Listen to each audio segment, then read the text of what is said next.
যে প্রত্যাশা স্বপ্নে বুনন হয়েছিল তার মধ্য দিয়ে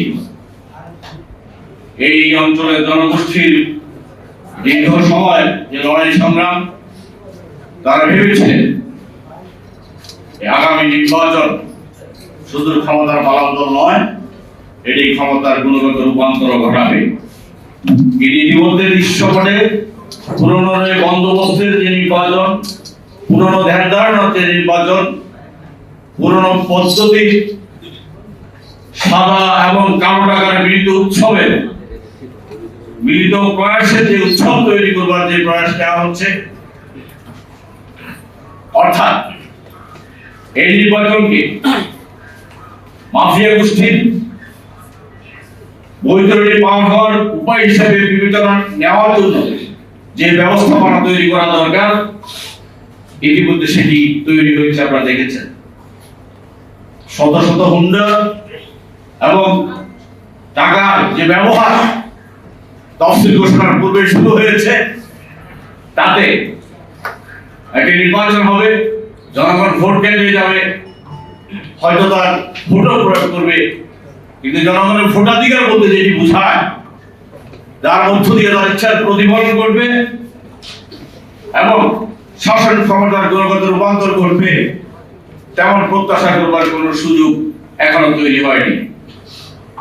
আমরা গণতন্ত্র মঞ্চ থেকে বারবার বলে এসেছিলাম, আমরা শাসক হটিয়েছি যে পুরনো বন্দোবস্ত, যে বন্দোবস্তের উপরে ভর করে এই গোষ্ঠীরা বারবার ক্ষমতা দখল করে, ক্ষমতার মস্তদে থেকে বাংলাদেশের মানুষের ভিতরে যে প্রত্যাশা তৈরি হয়েছে, সেই প্রত্যাশার পথকে জাগ্রত করার জন্য, শানিত করবার জন্য আমরা যারা রাজনৈতিক শক্তি বলে দাবি করি, জনগণের শক্তি বলে দাবি করি, আমরা সেই ধারাকে এগিয়ে নিয়ে যাব।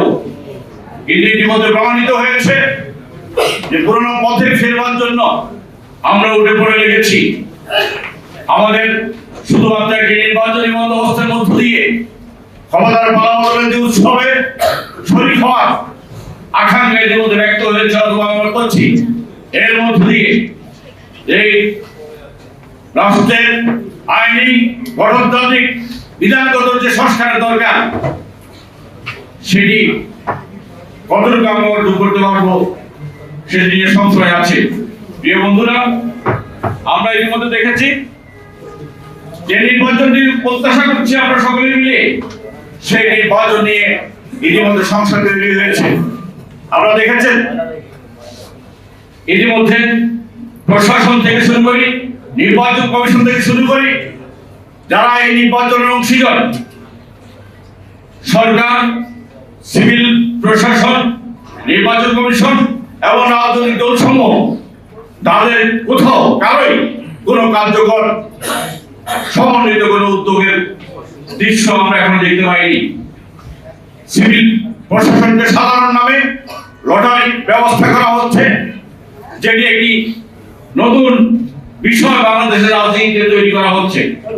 একই সাথে এক জায়গা থেকে আরেক জায়গায় বদলি করার মধ্য দিয়ে, লটারির মধ্য দিয়ে তার নিরপেক্ষতা নিশ্চিত হয় কিভাবে, সেটি আমরা আজকে সরকারের কাছে প্রশ্ন রাখতে চাই।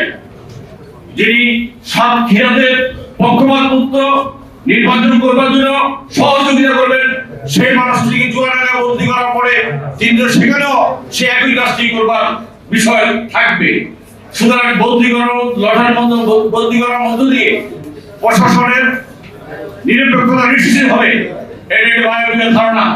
তার আগে বরং যেই ফিল্ড লিস্ট তৈরি করা হয় প্রশাসনিক কর্মকর্তাদেরকে, যারা এই নির্বাচনের গুরুত্বপূর্ণ অংশ, তাদের নিরপেক্ষতা, তাদের সততা, তাদের এসিআর কি আছে, তার ভিত্তিতে একটি নিরপেক্ষ প্রশাসন গড়ে তোলা সম্ভব। আমরা ইতিমধ্যে দেখেছেন দুটি রাজনৈতিক দল থেকে বলা হচ্ছে প্রশাসন সহ বিভিন্ন জায়গায় তারা দখলদারিত্ব কায়েম করেছে। বিএনপি অভিযোগ করছে জামাতের বিরুদ্ধে, জামাত অভিযোগ করছে বিএনপির বিরুদ্ধে।